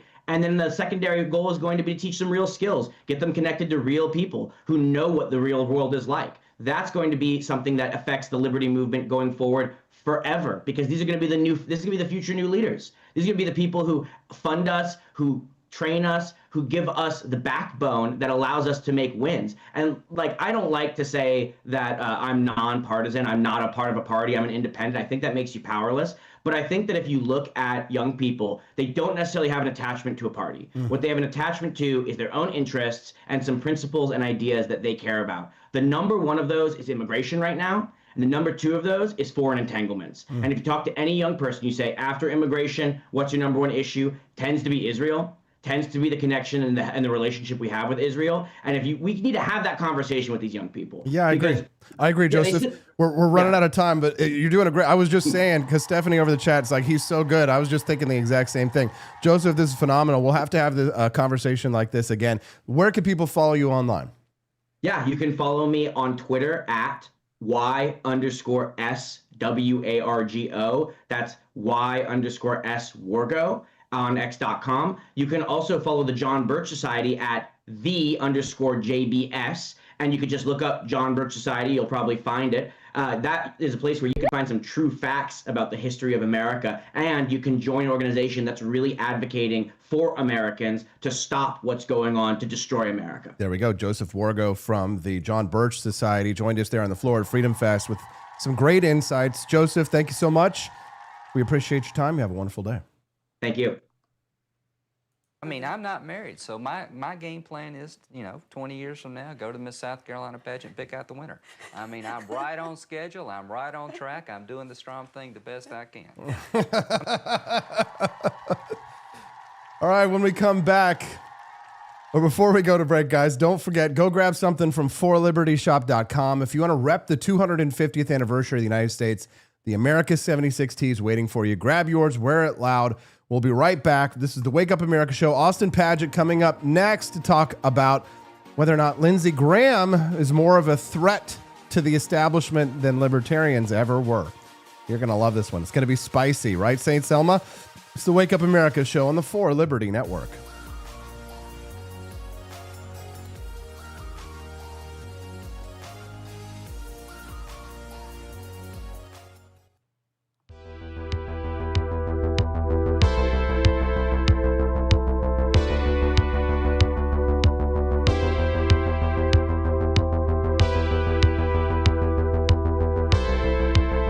Are you tired of the strange radioactive effects of leftist culture?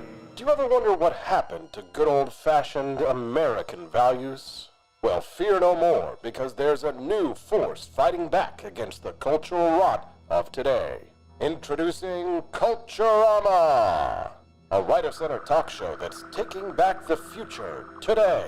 Hosted by none other than blonde bombshell herself, Daniela Pensack. She's not just talking, she's taking culture back. With sharp takes, brilliant guests, and a few surprises along the way. Tune in to the live video podcast twice a week, because the future doesn't have to be weird. It can be Culturama. If there wasn't going to be somebody who was a fiery champion of liberty, somebody who would get out there and who would be aggressive, and if they wouldn't do it with more fire or passion than I had, then I would go and I would fight this battle for us. I've fought for the principles that we all share. Parties tend to be secondary to me. We're here because we believe in the principles of liberty. I am not a perfect messenger, but I think I'm a damn good one. This is a replica of our first president's flintlock pistol. You have my full support, my respect, and my gun.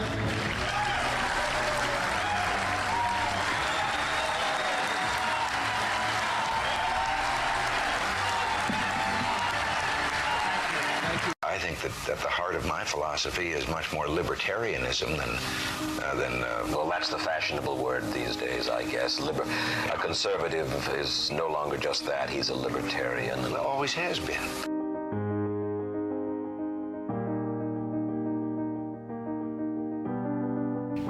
Yet any time you and I question the schemes of the do-gooders, we're denounced as being against their humanitarian goals. They say we're always against things, we're never for anything.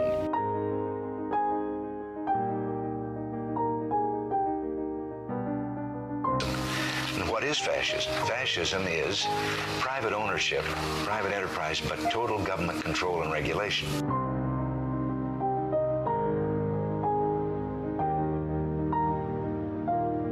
Well, the trouble with our liberal friends is not that they're ignorant. It's just that they know so much that isn't so.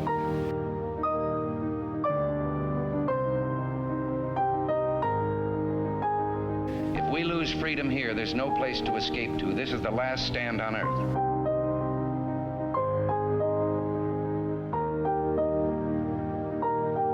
This is the issue of this election.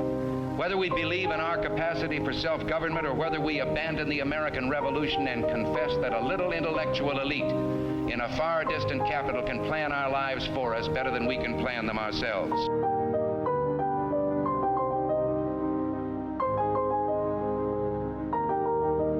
The conservative, so-called, is the one that says less government, get off my back, get out of my pocket, and let me have more control of my own destiny.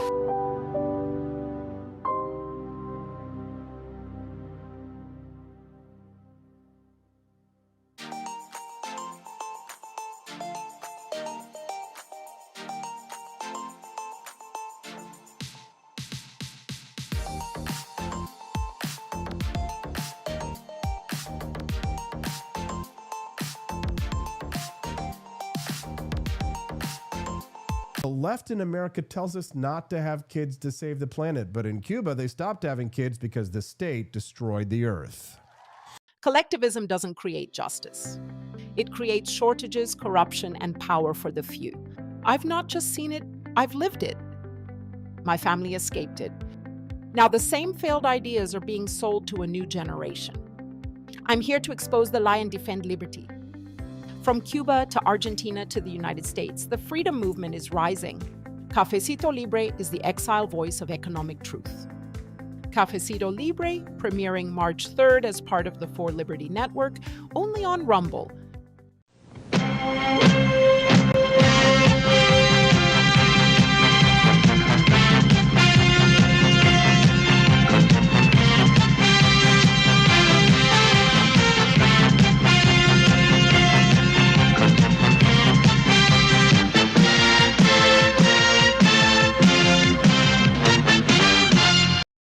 Tis the year of our Lord, 1801. President Trump Jefferson casts his gaze o'er the sovereign Potomac and beholds a most wretched spectacle upon the waters.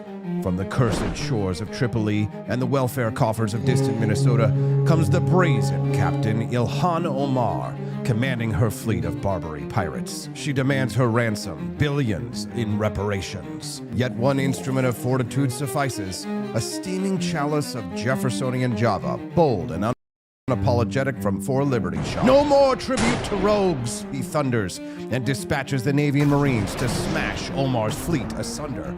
Trump Jefferson stands triumphant as Omar's plunder meets the end it deserved back in Minnesota. Jeffersonian Java, the coffee that gives true Americans the courage to refuse tribute and rebuke fraud. Procure yours at forlibertyshop.com and make America caffeinated again.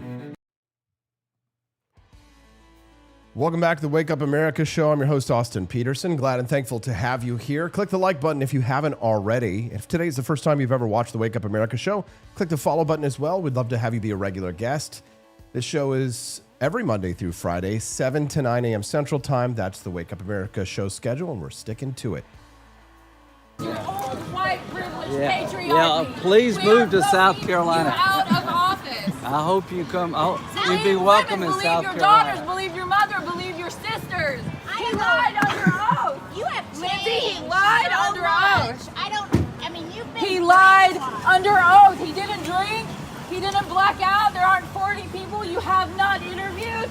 And You're you fake support FBI him? I don't. Oh, good. Listen. I mean, this guy. I'm a reporter. I cover what's going on the Hill. I just cover what's going on. I'm not trying to. He shook his hand, man. Yeah, that's Benny Johnson. So, yeah, he did shake his hand. So they were definitely in on it together.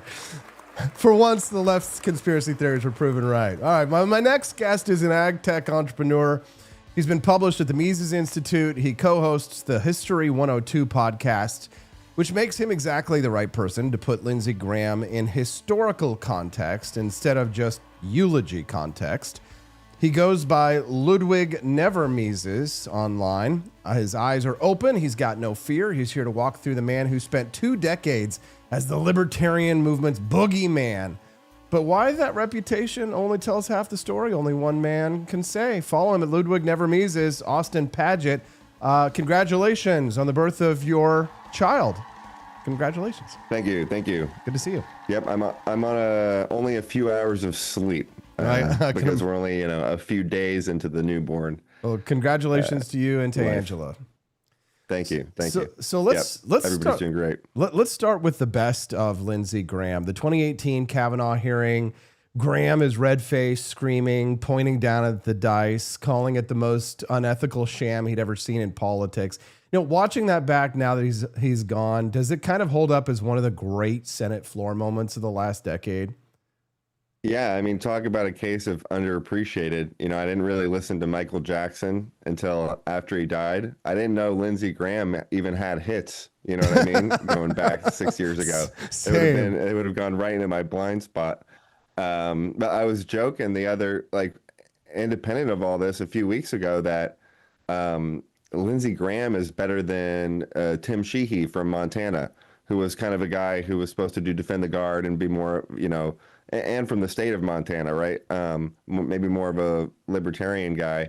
And Sheehy was disagreeing with Trump and Iran and being like, no, we need to do this full regime change. We need to go full on. And Lindsey Graham was like, come on. Trump's right. Trust Trump. And so Lindsey Graham was advocating restraint. Evolution too. So Graham was advocating restraint. Yeah, and to follow Trump. So Trump is leading the neocons towards the libertarian promised land, and Lindsey Graham followed him. And obviously it's not a perfect. Yeah, I mean, there's plenty of details going in there, but that is totally directionally true. And it is interesting also to learn, because Lindsey Graham's a party man, right? So if you're a party man in 2012 for the GOP or 2008, maybe you're not going to be doing good stuff. But if you're a party man at the intersection of a Trump Jacksonian style coalition, then suddenly that becomes really useful. And it's kind of ironic because there's this idea that no one would work with libertarians, or anyone in the Daily Wire wouldn't work with libertarians. Meanwhile, we had Jordan Peterson and Jimmy Dore on the same stage for an event during the campaign. And we were like, actually, these guys are, very more open to working with us than we think. It's actually the other way around, where we're kind of canceling them, even from not having the position of something to offer, which is kind of a strange reversal. But a good example of that is Lindsey Graham with Blake Masters, who was really, really against Lindsey Graham on Ukraine. And Lindsey Graham helped get him elected because he was like, I don't care if he's wrong about Ukraine. This is how things work. This is how you get things done. So, maybe it's a style that's, maybe you don't want to be. I don't like being politically partisan, on an infinite timeline. It's just an organization. The Andrew Jackson ran with the Democrats. So, but it certainly has a valuable in this time and place. Yeah, it's fascinating how you describe being a party man in 2008 and 2012 was a negative, but in 2026 it's actually useful. Can you explain how? Because libertarians, they always kind of see themselves in permanent opposition to the party structure, no matter what. But if the ideology of the party is different than it was, I mean, for example, if Ron Paul had become president of the United States, then being a party man would, in effect, be a very good thing. Is that what you're trying to say? Right, exactly. It's kind of conditional. So then maybe you can disagree with his overall philosophy, because there will be moments where it doesn't work, but then you also have to be able to observe when that does work, so it's just kind of, managing nuance. Talk to us a little bit about Lindsey Graham as the libertarian boogeyman, because the first thing that I thought of, Austin, is that this is probably actually bad for the libertarian movement, his death, because there's literally no one else for them to paint all of their problems on. Whenever libertarians are looking for a straw man or a dummy to attack, and it's not even always a straw man. There's perfectly legitimate reasons to disagree with Lindsey Graham, but he sort of became the avatar for opposition of everything that modern libertarianism, in theory, stands against. And now that he's gone, there's no one left to attack. I mean, there's nothing that's worse actually for a political movement than to not have any enemies. So who becomes the libertarian movement's enemies? That's a good question. And I mean, he was my boogeyman too. He was the perfect shorthand. If you wanted to make a comment describing a certain type of thinking, you can either use a political label, right, like neocon, or you can use a person's name to represent a faction.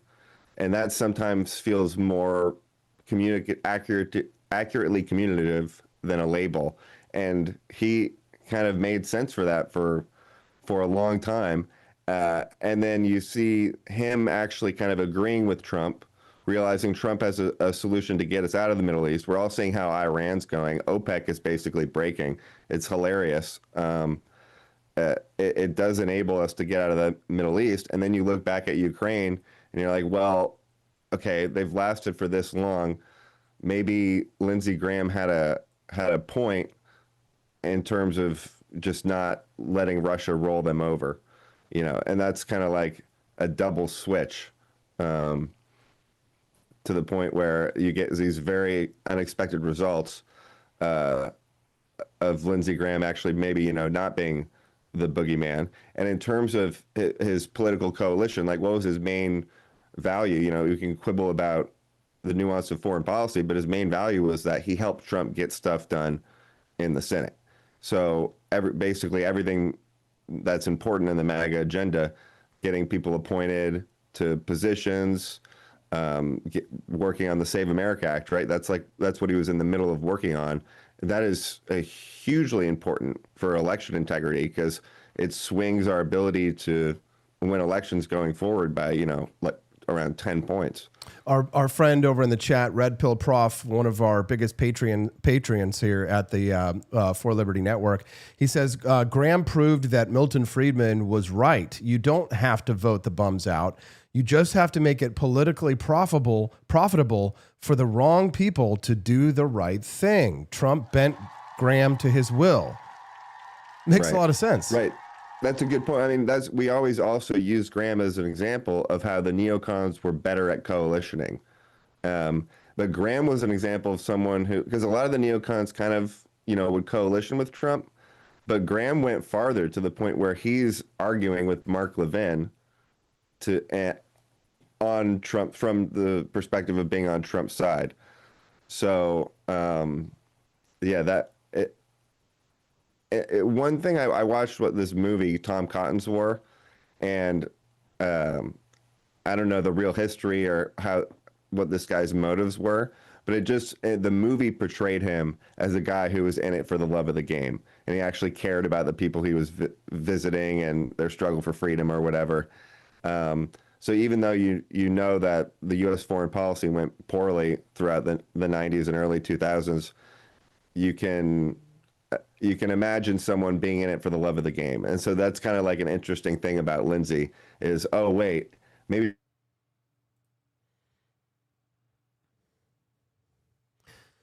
blackmail or whatever around sex stuff. His net worth was one of the lowest in Congress. That's a good point there. You froze for a second, but we came in there on the end when you talked about the net worth. That was going to be my next question, was that Lindsey Graham ended his term in the Senate with a net and died with a net worth of about $1.5 million. Somebody posted a picture of his house, and it was just the least ostentatious thing that you could ever imagine. And despite all of the accusations from libertarians and anti-war leftists about the military-industrial complex and the warmongering senators who are just trying to increase the value of their defense stocks, Lindsey Graham doesn't seem to have partaken in any of the grift at all, which means that he was, in fact, doing this all for the love of the game, which you kind of have to respect. I mean, what would be worse, that you were a warmongering neocon for profit, or that you did it just because of the ideology? These are the kinds of things that probably keep Clint Russell and Dave Smith up at night trying to figure out which is worse.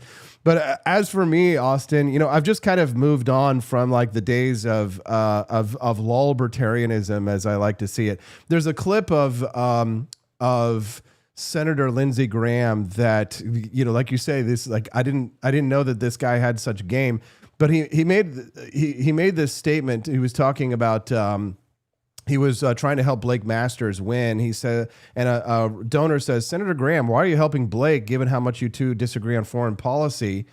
And he replied and says, "So Blake's wrong about Ukraine. Who gives a shit? We aren't here to talk about how correct I am all the time. We're here to talk about getting the Senate majority because I want to be chairman of my committees." So, I mean, he was cheerful, and he kind of understood that he played a team sport. A lesson that we could all stand to learn, right, Austin?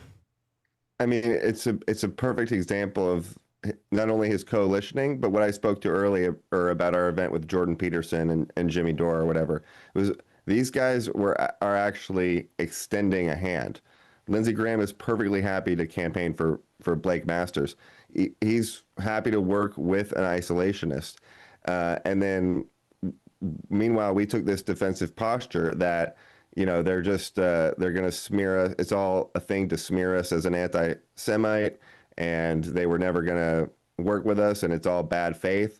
And it's actually like, no, when you team up with Nick Fuentes and start saying, Israel is behind all the foreign policy that Lindsey Graham planned, take away all of his credit, then it becomes a different thing. Then they're not. Right, it becomes a self-fulfilling prophecy, because if you make everything about Israel, then people are going to be like, "Oh, well, you're impossible to work with. Your demands are unreasonable. Your focus is off. I don't even agree with you in the first place." But I was willing to look past that. So you make yourself impossible to work with, and then it becomes a self-fulfilling prophecy. And Lindsey was ironically demonstrating he was there the whole time, not only willing to work with us, but actually willing to evolve in a better direction, which we could have as well if we didn't think we were right about everything and hold that as our highest value. As he mentioned, as he joked with Blake Masters, right? He's like, "Oh, my job isn't to be right about everything," or whatever Lindsey Graham said. Yeah. Now let's talk about the reason that he became the libertarian movement's boogeyman. I remember maybe it was 2008 or 2012 when there were the caucuses in South Carolina. And Ron Paul supporters in South Carolina were giving Lindsey Graham a hard time. And Lindsey Graham went on television and said, "We are not going to be a libertarian party." And I remember being so furious with him at the time. But he was such a useful foil for us to organize around, because he proudly and loudly called us out and attacked us by name. And it was many of the things that he was the biggest supporter of that have been the issues that we're still fighting to this day. When Rand Paul filibustered the Patriot Act for 11 hours over NSA bulk collection, Graham was on the other side saying the whole time saying he was glad the NSA was collecting the records and that we didn't have anything to worry about. So he definitely earned his reputation as our favorite boogeyman. And on COVID and pretty much everything else, not being really that disruptive on economics. But then, he's also one of the guys who's now complimenting Malay and going along with this different change in vision about reindustrialization and how that connects to the military goals and how that's important. People forget how much has changed in the last 10 years. And some of that change also leaks through to boomers, even though, old dogs, new tricks, everybody's alive. You can learn. Yeah. So, but here's the part what's really funny about this with the surveillance question is that years later, Lindsey Graham's own phone records got subpoenaed in the January 6th investigation. and he lost his mind about government surveillance. So the same surveillance powers that he voted for and defended for 20 years vindicated everything Rand Paul and Ron Paul were saying the whole time. He went after Rand Paul personally on vaccines. That's what you were saying, that Paul was looking at public health through a libertarian's eyes instead of a physician's eyes. So I think that might be the clearest statement about how Graham viewed our entire philosophy, even though he would frequently get hoisted by his own petard. He never seemed to learn those lessons. Right. And the COVID and Rand Paul is a great example. I forgot there's a way that Rand Paul ties into this. I'm forgetting what I was going to say. What was the point of that last? Just that Rand Paul was being attacked by Lindsey Graham because of his position on vaccines, and Graham was saying to Rand Paul that he's looking at it through a libertarian's eyes instead of a physician's. Yeah. I was thinking of Rand Paul and his pivot to working more with Trump. Like kind of taking a lesson from Lindsey Graham. You mean after the Thomas Massey? You mean after he squashed Massey like a bug? Yeah, exactly. And Rand Paul went into Congress originally because he tried to start a competing association for dentists, right? Sorry, eye doctor association. Right. Just like there's an AMA for medicine, and there are monopolies that control the standards that impact licensing, right? And that's a key when we talk about deregulation. An alternative certification association, breaking that monopoly, that's one of the most impactful things that you could do. So maybe Rand Paul can push that now more effectively. Get back to it. He's taking the Lindsey Graham approach, right? Which shows you the value of this stuff. Yeah, no, for sure. So, knowing all of this, that we've, trying to figure out what we can learn from this. If you're teaching this on History 102, 10 years from now, what is kind of the one sentence version of Lindsey Graham that you'd give to students who never lived through any of this? I'm just thinking of meme answers like Legend, who did it for the love of the game, Yeah. Okay. Well, how about this? I guess what an interesting story in how one type of behavior in one context can be harmful and then really beneficial in another, because people tend to like a kid getting burned on the stove. They do one thing, but then they don't think about how the conditions have changed in another circumstance, and then they do the opposite thing and then get smacked in the face again for a different reason. So that's just like a basic philosophical concept that probably has or already needs a name. All right, last question, Austin. Does the Liberty movement lose anything by refusing to learn from a guy like Graham just because he was on the wrong side on surveillance? Or is the refusal exactly what keeps the movement principled while guys like Lindsey Graham keep winning? That's a great point. And that goes back to, what Jordan Peterson says a lot, that always assume the person you're talking to knows something you don't. And Lindsey Graham showed how to do that with Trump. We failed to do that with him. And even if you know more than someone, if you are incapable of working with people and adopting the things that having them fill in your gaps, then they're going to be able to take advantage of way more opportunities and move the needle way more than you, even if they're right on way less stuff. Because they're harvesting the fruit that's available. Austin Padgett, follow him over on X at Ludwig Never Mises. Congratulations on being a dad, Austin. Hope you and Angela are happy, safe, and well. Get some rest, and we'll talk to you again real soon. Appreciate your time. Yes, absolutely. And you can check out my YouTube show as well, Austin Padgett at Ludwig Never Mises on YouTube. So there's some interviews and some episodes out there. There we go. And yes, I'm going to go take a nap. Okay, go take a nap. We appreciate you. Have a good one. That's Austin Padgett. Nate Aggie over on YouTube this morning says there is nothing to learn from Graham about. Well, how about just some good, funny Southern jokes, You couldn't learn how to be witty Like things like this, Nate? I mean, I'm not married, so my game plan is, 20 years from now, go to the Miss South Carolina pageant, pick out the winner. I mean, I'm right on schedule. I'm right on track. I'm doing the strong thing the best I can. I mean, I think we could all stand to learn a little something about that Southern charm. Thanks for joining us, Nate Aggie. We appreciate you. Joni Rankin, Red Pill Prof, Nathan over there with that little Bitcoin, St. Selma. We know you love us. Don't forget to click that like button. What do we do? What would you do if I sang out of tune? Would you stand out and walk out on me? Looks like a lot of you did. Thanks so much for tuning in, guys. We'll see you guys right back again here tomorrow. You know the Wake Up America show schedule. As you exit through the gift shop at forlibertyshop.com.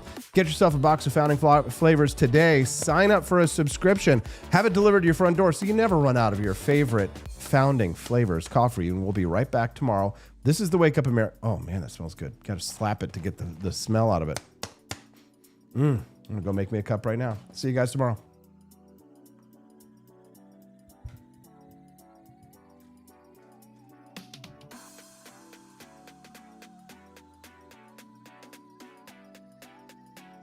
the year of our Lord, 1801. President Trump Jefferson casts his gaze o'er the sovereign Potomac and beholds a most wretched spectacle upon the waters. From the cursed shores of Tripoli and the welfare coffers of distant Minnesota comes the brazen Captain Ilhan Omar, commanding her fleet of Barbary pirates. She demands her ransom, billions in reparations. Yet one instrument of fortitude suffices, a steaming chalice of Jeffersonian Java, bold and unapologetic from For Liberty Shop. No more tribute to rogues, he thunders, and dispatches the Navy and Marines to smash Omar's fleet asunder. Trump Jefferson stands triumphant as Omar's plunder meets the end it deserved back in Minnesota. Jeffersonian Java, the coffee that gives true Americans the courage to refuse tribute and rebuke fraud. Procure yours at forlibertyshop.com and make America caffeinated again. Hark! I've discovered a brew so bold, 'T will ignite the spirit of liberty. This is not merely coffee, 'tis the very essence of American boldness. Give me coffee, or give me death. Go to For Liberty Shop to procure yours now.